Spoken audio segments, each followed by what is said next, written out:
You know what burns most? It's not the moment they laugh at you. It's the years before that moment when you're saving their lives in silence, and they never even know your name. Let me tell you about a family barbecue that changed everything. It was a lakeside gathering, perfect summer evening, beer flowing, and my cousin Dylan raising his glass with that smug grin he's perfected since childhood. To Kayla, he announces to the whole damn family, the family's paper pilot. She flies reports, not planes. And everyone laughs. Everyone. Warm, hearty laughter that wraps around the table like a celebration, except it feels like knives against my skin. I force that smile. You know the smile that costs you a piece of your soul every time you use it. I sit there, nodding along like it's the funniest thing I've ever heard, while inside I'm screaming. Because not one person at that table knows my call sign. Not one of them has ever heard the name Specter 9 whispered in Navy briefings when missions go sideways and someone needs a pilot crazy enough to fly into hell itself. They laughed like heroes, but I'd already flown through the storms they bragged about. While they were playing war games and telling tall tales, I was pulling their asses out of real fire zones, flying missions that would never see the light of day, that would never make it into their precious war stories. And here they sit, treating me like I push paper for a living. The rage builds in my chest like pressure in an aircraft cabin. You know what I wanted to do? I wanted to slam my fist on that table and scream every classified detail I could legally share. I wanted to tell them about the night I flew through a sandstorm so thick I couldn't see my own instruments, navigating by instinct and prayer to pull a team of SEALs out of an impossible situation. But I couldn't. Because that's not how it works when you're the real deal. The real heroes don't get to brag. So I smiled. And I died a little inside. And I promised myself that someday, somehow, the truth would find its way to the surface. You want to know the sick irony of growing up in my family? We were obsessed with noise. Medals hanging on walls like trophies, stories told and retold until they became mythology, voices raised in competition over who had the most badass experience. My uncle, Commander James Keller, is a decorated SEAL with enough ribbons on his chest to open a craft store. His son Dylan, the golden boy, soaks up every drop of reflected glory like a sponge. And then there's me, the quiet one, the serious one, the one who's too reserved for family gatherings. They'd look at me with that pitying expression, like I was somehow broken because I didn't need to announce my accomplishments to feel worthy. Kayla's just different, they'd say, like being different was a disease I'd hopefully outgrow. When men like them speak loud enough, truth learns to whisper. And I became very good at whispering.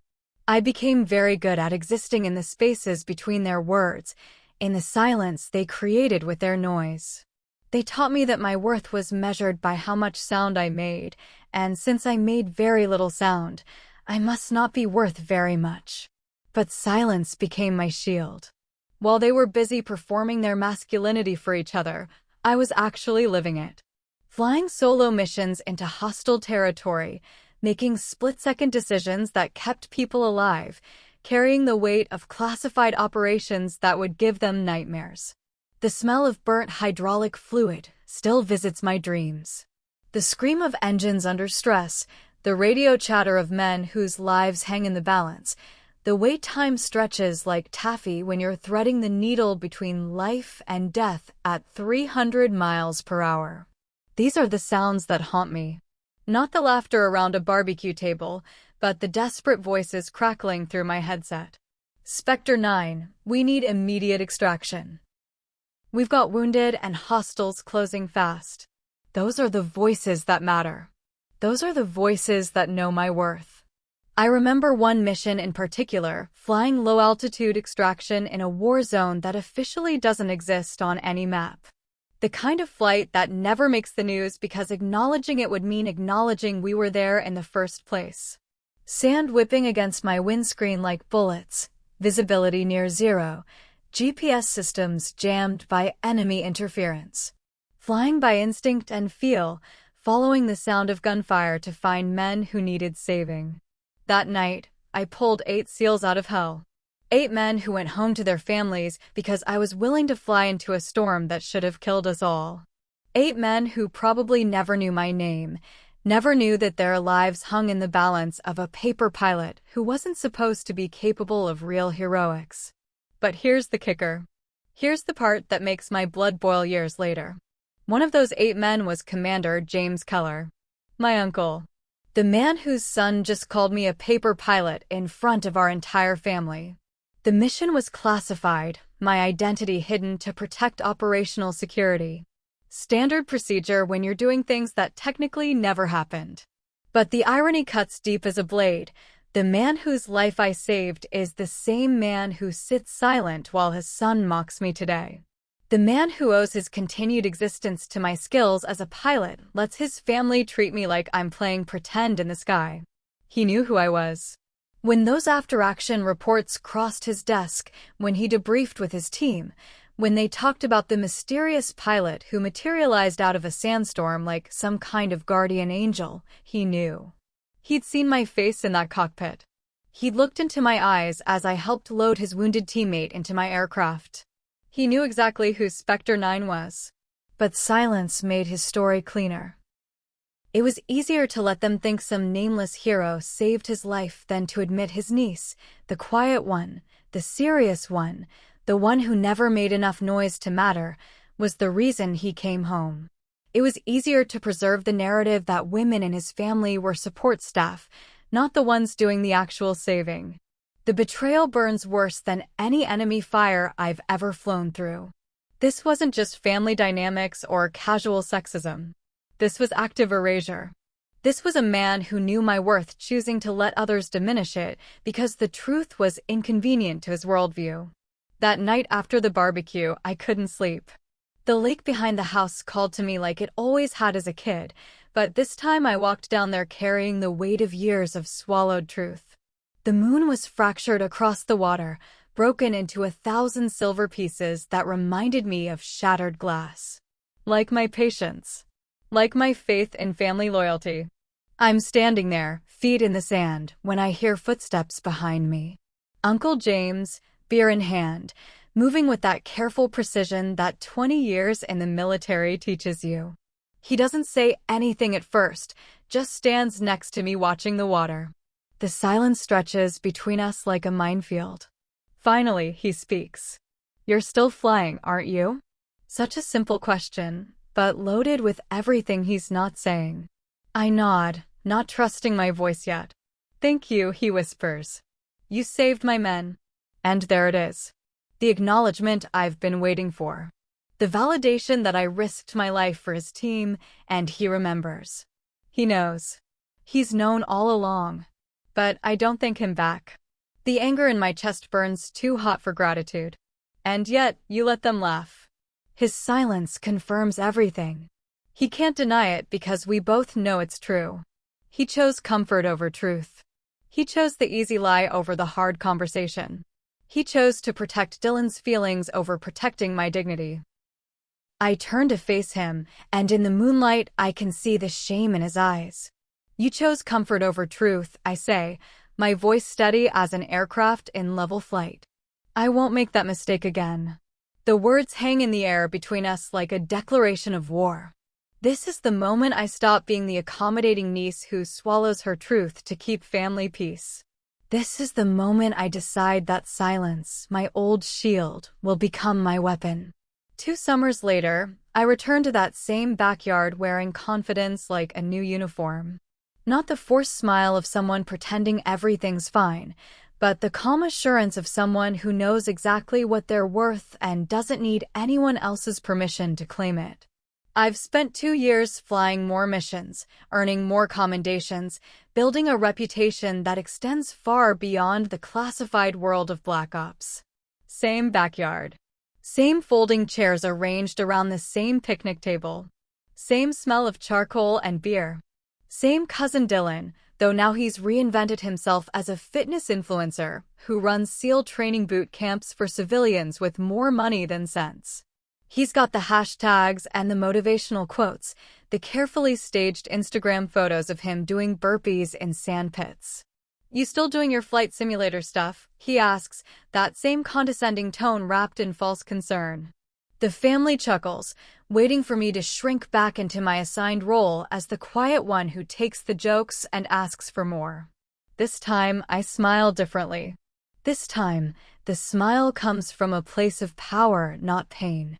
Depends on how high we're flying. The tone at the table changes instantly. The laughter falters like an engine losing altitude. They're not sure what I mean, but they can hear something in my voice that wasn't there before. Something that makes them suddenly uncertain about their assumptions. Dylan's still grinning, but it's forced now. What's that supposed to mean?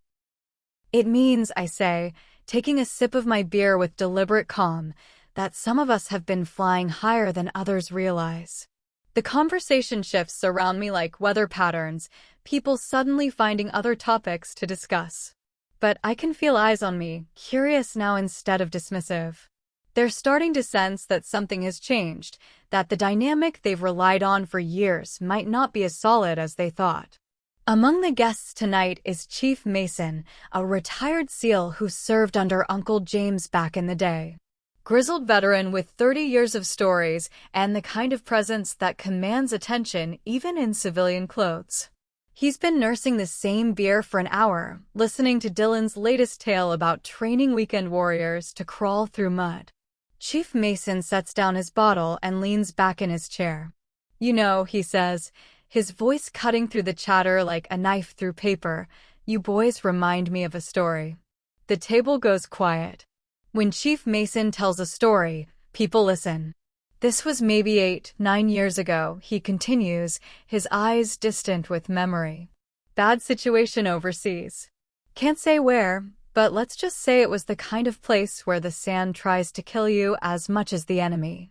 Lost our bird in a storm, team scattered, wounded, hostiles closing in fast." Dylan leans forward, probably already planning how to incorporate this into his next social media post. "Command said extraction was impossible," Chief Mason continues. "Weather was hell, no visibility, communications jammed. We figured we were writing our last letters home." He pauses, looking around the table. Then this pilot appears out of nowhere, flying through conditions that should have been suicide. "Call sign." He scratches his head, searching his memory. What was it? "Specter. Specter 9. The name hits the table like a bomb. Uncle James goes rigid in his chair. The beer bottle in his hand starts to shake almost imperceptibly. Dylan's mouth opens slightly, like he's trying to process something his brain can't quite accept. "Never did find out who that pilot was," Chief Mason continues, oblivious to the tension radiating around him. "Classified, you know how it is. But whoever they were, they saved 8 good men that night, flying like they had ice water in their veins and rockets for engines." Silence hits the crowd like a physical force. You could hear a pin drop in that backyard, if pins made sounds when they fell through thick, suffocating air that suddenly feels too heavy to breathe. I raise my glass with the same casual gesture Dylan used 2 years ago. "Good story, Chief." Chief Mason's eyes snap to mine. For a moment, he just stares, and I can see the gears turning in his head. The pieces clicking into place. The realization dawning like sunrise over a combat zone. "You." His voice is barely a whisper. "You were Specter 9? I don't answer directly. Don't need to. The truth is written all over my face, in the way I hold myself, in the calm certainty of someone who's finally tired of hiding. Uncle James stands up slowly, his chair scraping against the concrete like fingernails on a chalkboard. His voice, when it comes, carries all the authority of his rank, but none of his usual confidence. "Dylan. Apologize." Now. The barbecue falls dead silent. 20 people holding their breath, waiting to see what happens when a family's mythology crashes into reality. Dylan looks around the table like he's searching for an escape route, but there isn't one. The spotlight is on him now, harsh and unforgiving. "I didn't know," he mutters, the words barely audible. "Exactly," I say, my voice carrying across the silent yard like a blade. "You never asked." The weight of that simple statement settles over the gathering like fog. You never asked for words that indict not just Dylan, but an entire culture of assumption. A family dynamic built on who speaks loudest rather than who has the most to say. A system that measures worth by volume rather than value. Chief Mason is still staring at me, shaking his head in amazement. Specter 9, he says again, like he's testing the words. Son of a bitch. Pardon my French, ma'am, but that was some of the finest flying I've ever seen. You saved my life that night. Just doing my job, Chief. Like hell you were just doing your job. You were being a goddamn hero. Pardon my French again. Other veterans at the table are starting to put the pieces together now.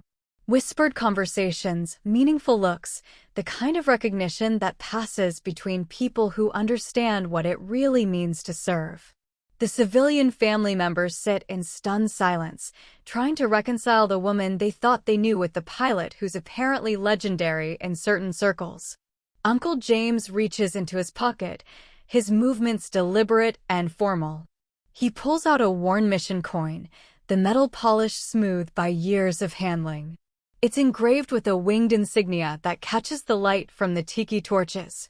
You earned this years ago, he says, his voice thick with emotion I've never heard from him before. I should have said it then. He extends the coin toward me, but I don't take it. Instead, I close his hand around it, my fingers covering his weathered knuckles. No, I say firmly. Let the next generation see it and know that silence is an honor. The words hit him like physical blows. This is my final rejection of the code that kept me invisible, the unspoken agreement that my accomplishments should remain classified not just by military necessity, but by family convenience. I'm telling him that the next generation, Dylan's kids, the cousins' children, all the young people who will grow up in this family, deserve to know that heroism comes in forms they might not expect. I turn away from the table, away from the stunned faces and shocked silence, and walk toward the lake. The sound of water lapping against the shore mixes with something I haven't heard in years, genuine applause. Not the polite clapping of social obligation, but the real appreciation of people who finally understand what they're witnessing. Behind me, Chief Mason's voice carries across the yard. Ladies and gentlemen, you've been eating barbecue with a genuine American hero. Show some respect. The applause grows stronger, but I don't turn around. I've said what I needed to say. The truth is out now, free to do what truth does when it's finally released from captivity. It changes everything. A few years pass. The family dynamics shift like tectonic plates, slowly but fundamentally. Dylan changes most of all. The fitness influencer persona gradually gives way to something more substantial. He starts working with veterans recovering from trauma, his Instagram feed filling with less staged motivation and more genuine service. Humility replaces pride, questions replace assumptions. I'm at another family gathering, smaller this time, more intimate, when Dylan's young son Eli comes running up to me. He's maybe 7 years old, all energy and curiosity, wearing a tiny military-style jacket that's clearly a costume, but that he takes very seriously. Aunt Kayla, he says, looking up at me with wide eyes, Daddy says you're a real pilot. Like, you fly jets and save people and stuff. That's right, buddy. What's courage? He asks, the question's so direct and honest it takes my breath away. I kneel down to his level, looking into eyes that haven't learned yet to diminish others to build themselves up. Courage is doing what's right when silence would be easier. He thinks about this for a moment, his little brow furrowed in concentration. Then he snaps to attention and gives me the most earnest salute I've ever received. It's technically all wrong, his hand position, his posture, everything, but it's perfect in its sincerity. From across the yard, Uncle James watches this exchange with tears in his eyes. When Eli runs off to play, James approaches me slowly, like he's crossing a minefield. You taught us what strength really is, he says, his voice trembling with emotion I never thought he was capable of showing. I look at him for a long moment, This man who once chose comfortable lies over inconvenient truth, who's spent the last few years learning what it means to really see the people around him. No, I say finally. I just stopped hiding it. Time passes. Seasons change. I receive new assignments, fly new missions, accumulate more stories that may never be told. But something fundamental has shifted in my relationship with my family, with my own sense of worth, with the weight of silence I once carried. Today, I'm standing on a tarmac at a new airbase, watching the flag ripple in the wind above a ceremony honoring military excellence. In the crowd, I can see Uncle James and Dylan standing shoulder to shoulder, clapping with genuine pride as my name is called for a commendation that's finally public enough to share. The irony isn't lost on me. For years, I flew missions that saved lives, but earned no recognition. Today, I'm being honored for administrative excellence and leadership development. The real hero's work stays classified while the bureaucratic achievements get ceremonies. But that's okay, because this isn't really about the award. It's about standing in the sunlight as myself, fully and completely, without apology or explanation. It's about a family that learned to measure worth differently. It's about a little boy who learned that courage looks different than he expected. As I stand at attention listening to the citation being read, my mind drifts to all the flights that brought me here. The night missions through hostile territory, the precision landings in impossible conditions, the split-second decisions that meant the difference between bringing everyone home or leaving someone behind. The smell of jet fuel and hydraulic fluid, the weight of a flight suit, the feel of controls responding to my touch like extensions of my own body. Once, their silence broke me. It made me question my worth, doubt my contributions, wonder if maybe I really was just playing pretend in a world of real heroes. Their laughter at that barbecue table cut deeper than enemy fire, hurt worse than any physical wound I've ever sustained. But now it reminds me that I've flown beyond it.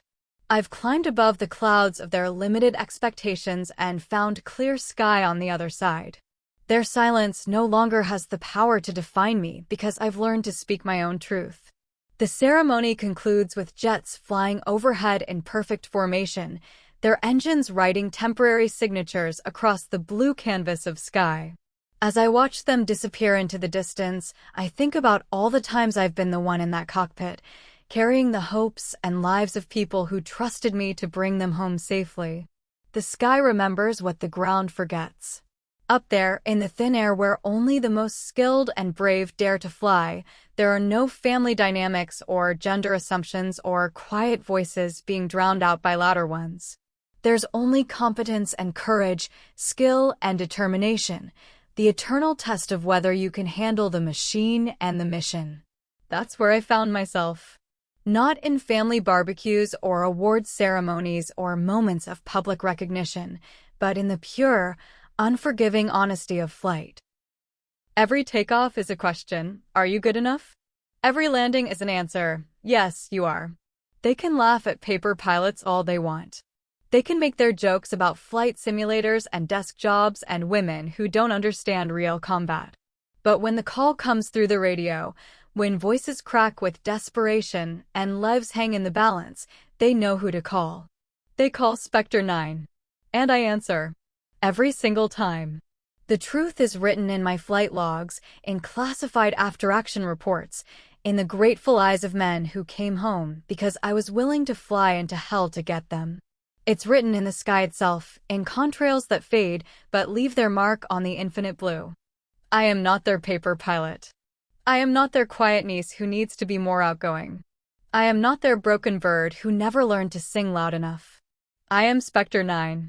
I am the pilot who appears out of nowhere when hope is lost. I am the woman who flies through storms that should kill her and comes out the other side with everyone she went in to save.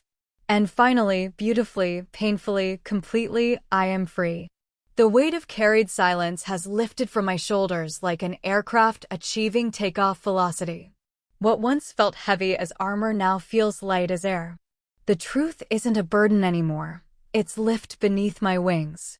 So let them have their barbecues and their stories and their comfortable assumptions about who does what in this world. I'll be in the sky, where the only opinion that matters is physics, and physics doesn't care about your gender or your volume or whether you learn to speak up in family dinner conversations. Physics cares about skill, about precision, about the courage to push the envelope when lives depend on it. And in that realm, in that pure test of human capability against the forces of nature and machinery, I have never, not once, been found wanting. The sky remembers what the ground forgets, and what it remembers is this. I am exactly as good as my worst landing and my most dangerous mission, and both of those were better than they had any right to be. I am Specter 9. And I am done whispering.